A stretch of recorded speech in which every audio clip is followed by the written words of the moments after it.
Normal एक लड़की थी जो एक गांव से बिलोंग करती हूँ। मेरे पापा फार्मर है और वो ये है कि मैं मेरे गांव की एक पहली ऐसी लड़की होंगी जिसने पोस्ट ग्रेजुएशन किया है। बीकानेर अभी तक एक साफ सिटी के अंदर काउंट नहीं होता। तो मैम मैं आपसे पूछना चाहती हूँ कि आप एक बीकानेर कब कि ये बीकानेर एक साफ सुथरा इंदौर जैसा शहर बनेगा। Everyone, this is Vaishali and I welcome you all in the official podcast studio of Bafna School. Today we have Honorable Madam with us, and being a student, I am going to interact with her. Good afternoon, ma'am. Good afternoon. With your prior permission, can we start our interview? तो ma'am पहला सवाल मेरा आपसे ये है कि एक mayor की जर्नी बहुत ही ज्यादा एक्साइटिंग होती है। एक मेयर एक समाज का सबसे पहला नागरिक होता है। तो मैम आप हमें अपनी जो 2-2.5 साल की जर्नी है उसके बारे में आप हमें कुछ बताइए। देखिए बिल्कुल, मेयर की जर्नी मेरे लिए एकदम कहता ना नया यू टर्न जो मिलता है लाइफ में वैसा रहा है, क्योंकि मैं पॉलिटिक्स में नहीं थी और ना इंटरेस्टेड थी।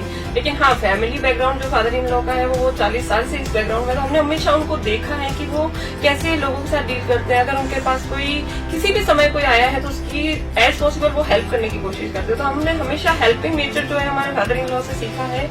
और बाकी जो मैं कहूँ मेरे उससे पहले की जर्नी, तो एज सच मैं सिर्फ नॉर्मल एक लड़की थी जो एक गांव से बिलोंग करती हूँ। मेरे पापा फार्मर है और वो ये है कि मैं मेरे गांव की एक पहली ऐसी लड़की होंगी जिसने पोस्ट ग्रेजुएशन किया है, बाहर निकली हूँ। और उसके बाद मैंने बहुत सी गांव की लड़कियों को उनके पेरेंट्स के घर जाके मोटिवेट किया कि नहीं देखिए, education is most important in our life. तो फिर उन्होंने अपना एक कर करके अब मेरे गाँव में आप मानोगे नहीं कि कोई भी लड़की ऐसी नहीं होगी जो ग्रेजुएट या पोस्ट ग्रेजुएट ना हो।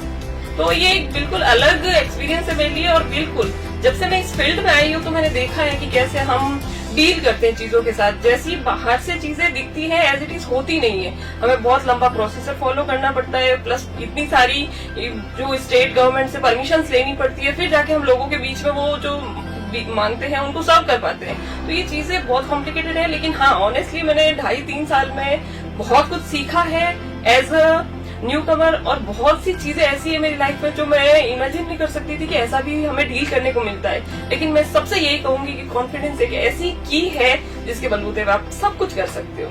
तो मैम आपकी जर्नी बहुत ही डिफिकल्ट और बहुत ही हार्ड वर्किंग रही है। बिल्कुल, क्योंकि जब ये क्या है कि स्टेट गवर्नमेंट अगर आपकी पार्टी जिससे बिलोंग करते हैं उससे नहीं होती तो कहीं ना कहीं बहुत से इश्यूज आते हैं, आपको बढ़ने से रोका जाता है। सब कुछ मेरे साथ हुआ है इन 3-4 सालों में। हमने बहुत सी चीजों को डील किया है, कुछ चीजें नहीं भी कर पाए जो हमारे बीकानेर को लेके ड्रीम्स थे। ऐसे पायलट प्रोजेक्ट्स भी थे जो हम नहीं कर पाए, लेकिन ये खुशी है कि उसके लिए हम स्टैंड किए, हम उसके लिए लड़े। लेकिन अभी नहीं हुआ तो डेफिनेटली वो फाइल्स रेडी है, जब भी मौका मिलेगा वो डेफिनेटली हम करने की कोशिश करेंगे। मेरा अगला सवाल आपसे ये है कि आप अपने पारिवारिक पृष्ठभूमि, थोड़ा सा फैमिली बैकग्राउंड के बारे में और बताइए। देखिए, जब हम लड़कियों की बात आती है तब हमारे 2 परिवार हो जाते हैं, हमें दोनों से संस्कार मिलते भी है और हमें बहुत कुछ सीखने को भी मिलता है। तो डेफिनेटली मेरे भी 2 परिवार हैं, एक ने जहाँ मैं पढ़ी पैदा हुई और दूसरा जहाँ मैंने आके सब चीजें सीखी है। क्योंकि मानेंगे नहीं, जब मेरी शादी हुई थी तब मेरे को मेरे हॉस्टल से घर जाने के 7 दिन के बाद मेरी शादी हो गई थी। तो डेफिनेटली यहाँ आई तब भी मदर इन लॉ ने, फादर इन लॉ ने, सब बड़ों ने बहुत कुछ सिखाया। और घर से भी पेरेंट्स ने हमेशा यही कहा कि ऑनेस्टी सबसे इम्पोर्टेंट है, आप कहीं भी रहो अपनी ऑनेस्टी ना खोना। और यहाँ आके मैंने सीखा है कि पूरा जो परिवार है वो न सिर्फ हमारा परिवार होता है, जैसे एज अ बीकानेर मैं पूरे बीकानेर को अपना परिवार मानती हूँ। यही मेरे फादर इन लॉ से हमने एक चीज सीखी है कि किसी भी समय कोई भी दिक्कत हो, किसी को भी अपनी उस प्रॉब्लम को अपनी प्रॉब्लम समझ के उसको सॉल्व करने की कोशिश करो और उसके बाद जो आपको खुशी मिलेगी वो अनएक्सपेक्टेड होती है। और उसी चीज पे काम हम सब कर रहे हैं, मेरा पूरा परिवार कर रहा है। बहुत अच्छा लगा मैम ये सुन के। तो मैम मैं अगला सवाल आपसे ये पूछना चाहूंगी कि हर बच्चे की कुछ ना कुछ एम्बिशंस होती है कि बड़े होने के बाद मुझे ये बनना है, ये करना है। तो मैम आपका भी क्या यही एम्बिशन था कि मुझे बड़े होने के बाद एक पॉलिटिक्स में जाना है, एज ए मेयर अपने आप को रिप्रेजेंट करना है? देखिए, वैसे मैं पहले तो एज ए स्टूडेंट अपनी बात करूंगी, क्योंकि जब मैं पढ़ रही थी तो मेरे बिल्कुल ड्रीम्स थे जिनको मैं पूरा करना चाहती थी। मैं एक अच्छी लेक्चरर बनना चाहती थी। मैं साइंस जूलॉजी से मैंने MSc किया था। तो उस टाइम मैंने नेट दिया, लेकिन मैं ये कहूंगी कि हमेशा सफलता हमें नहीं मिलती। मैंने 3 बार नेट दिया था, लेकिन मेरा सिलेक्शन नहीं हुआ। ऐसा कुछ भी रीजन हो नहीं हुआ, तब मैं थोड़ी सी डिमोटिवेट होके और सब कुछ छोड़ के एज अ हाउसवाइफ बन गई। और लेकिन कहते हैं ना कि इस किस्मत में जो लिखा हुआ होता है वो आपको मिलता ही मिलता है। तो जब किस्मत में ट्राई किया लगता तो उस टाइम में नहीं मिला। तो मैं सबको यही कहूंगी कि सारे स्टूडेंट्स हो या कोई भी मुझे सुन रहा हो उनको, कि देखिए जो हम कहीं भी फेल होते हैं उसका मतलब ये नहीं कि हम लाइफ में ही फेल हो गए। फेल होने का मतलब है कि हमें वहां से सीखना है कि हमने क्या क्या कमी की है, किन चीजों पे हमें वर्कआउट करना है, हमारे अंदर क्या डेवलप करे हम कि आगे हम अपने आप को और स्ट्रांगली रिप्रेजेंट कर सके। तो बिल्कुल फेल्योर मेरे लिए बहुत रहा है, लेकिन फिर भी अब जो ट्रैक है उस पर मैं बहुत अच्छे से, जहां आप एट अ पॉइंट खड़े हो वहां पे आप अपनी ऑनेस्टी के साथ काम करेंगे तो बिल्कुल रिजल्ट बहुत अच्छे रहेंगे। मैम बहुत ही अच्छी और बहुत ही मोटिवेटिंग बात आपने कही है। तो मैम मैं अगला सवाल आपसे बोलना चाहूंगी कि जैसे भी विमेन रिजर्वेशन बिल अभी जो पार्लियामेंट में पास हुआ, तो मैम क्या आपको लगता है कि उस बिल ने आपको और भी ज्यादा एम्पावर और भी ज्यादा इनकरेज किया है? देखिए जो ऑलरेडी पॉलिटिक्स में है उनके लिए वो बिल शायद मैं नहीं कहूंगी, लेकिन जिनकी ड्रीम्स है पॉलिटिक्स में आना उनके लिए वो बिल बहुत इंपॉर्टेंट है। और मैं जहां भी मैं जो भी गवर्नमेंट है चाहे सेंट्रल हो या स्टेट, उनसे कहूंगी कि इस बिल के साथ साथ अगर हम एजुकेशन और हेल्थ जो मेडिकल फैसिलिटीज है वो अगर फ्री प्रोवाइड करें ना इस पूरे अपने कंट्री में, तब मैं मानती हूँ कि ये चीजें ज्यादा अच्छे से इम्प्लीमेंट हो पाएगी, बजाय ये कि हम जैसे अभी की मैं सरकार की बात करूँ तो खूब सी फ्री स्कीम्स चल रही है। तो मैं इन स्कीम्स पे बिलीव नहीं करती हूँ। मैं चाहती हूँ कि हर एक भारतीय को एजुकेशन और उसकी अच्छी हेल्थ उसको मिलनी चाहिए, चाहे किसी की भी गवर्नमेंट हो, किसी पार्टी से बिलोंग हो। इन 2 चीजों पे अगर हमने वर्कआउट किया तो मुझे नहीं लगता कि और किसी चीज पे काम करने की जरूरत है। और अगर महिलाओं में ये चीज आ गई कि हमको फ्री एजुकेशन हर फील्ड में उनको अगर फ्री चीज मिले, क्योंकि हम जैसी चीज को देखते हैं जो सिचुएशन हमारे सामने वैसी होती नहीं है। हर एक घर की अलग प्रॉब्लम्स होती है, चाहे वो फाइनेंशियली हो या और कोई भी हो। तो कहीं ना कहीं बेटी को पीछे कर दिया जाता है। बेटा तो डेफिनेटली आगे जाएगा ही जाएगा, लेकिन बेटी को यार बेटा फाइनेंशियली हम थोड़ा सा वो है तो तुम रोक दो अपनी स्टडी। तो मैं ये चाहती हूँ कि सरकार से भी कहूंगी कि ऐसे बिल तभी इम्प्लीमेंट हो पाएंगे जब आप एजुकेशन फ्री देंगे और महिला शक्ति जब आगे आएगी डेफिनेटली उनके, मैं ये कहूंगी कि एक महिला में इतनी शक्ति होती है कि आप कोई भी काम दो, चाहे आप हो या मैं हो, कोई भी काम दो, हम 100 की जगह 200% लगाते हैं और उसका रिजल्ट भी 100 से 200% आता है। तो डेफिनेटली आने वाले समय में चाहे आप भी आओ आगे की पॉलिटिक्स में तो आपके लिए भी बहुत बेनिफिट है कि आपको रिजर्वेशन मिल रहा है 33%, और ये अच्छी चीज है। मैं इसको अच्छे पॉजिटिव वे में लेती हूँ। तो मैम अभी आपने जो बोला, मैं इसी से एक और मिलता जुलता प्रश्न आपसे पूछना चाहूंगी कि जैसे जो दबा कुचला वर्ग है हमारे समाज का, उसमें ऐसा कई बार होता है कि ऑर्थोडॉक्स थिंकिंग की वजह से फैमिलीज जो होती है वो अपने घर की लेडीज को क्वालिफिकेशंस होने के बाद भी आगे जॉब करने नहीं भेजती।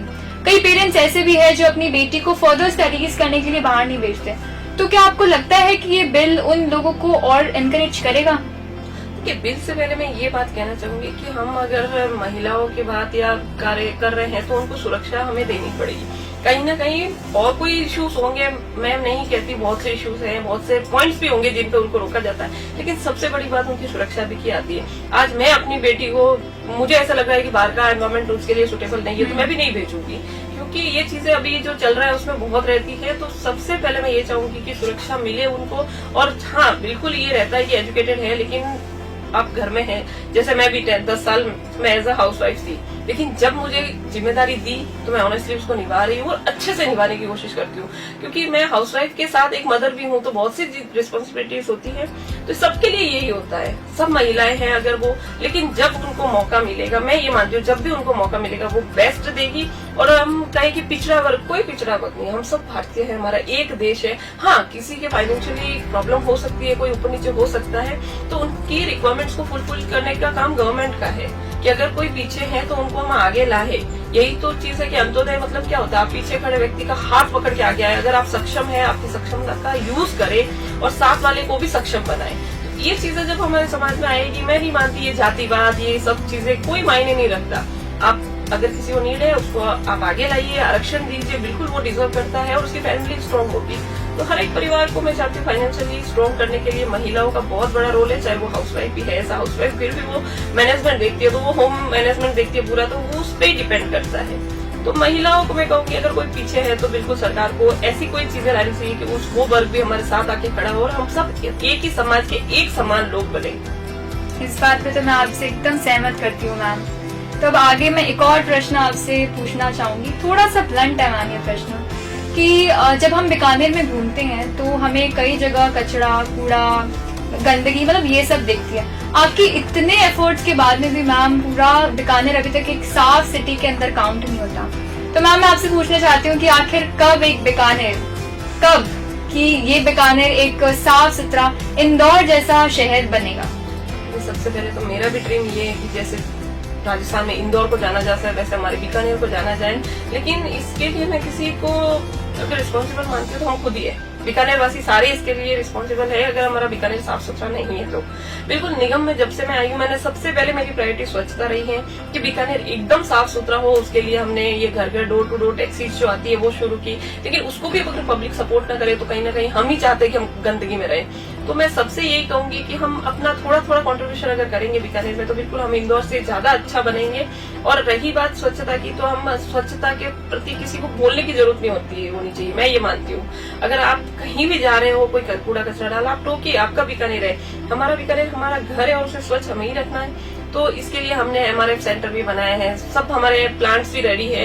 लेकिन जब हम अंदर से हमारी गली मोहल्लों से अगर स्वच्छता की शुरुआत नहीं करेंगे तो मैं कितना ही भाषण दे दूं, कुछ भी कह दूं, ये चीजें नहीं आएगी। ये हमें ही अपने लाइफ में लानी पड़ेगी, इम्प्लीमेंट करना पड़ेगा। चाहे स्कूल के बच्चे हो, आप हो, कॉलेज के स्टूडेंट्स हो, सबको इन्वॉल्व होना पड़ेगा इस चीज में लेके स्वच्छता हमारे लिए कितनी जरूरी है।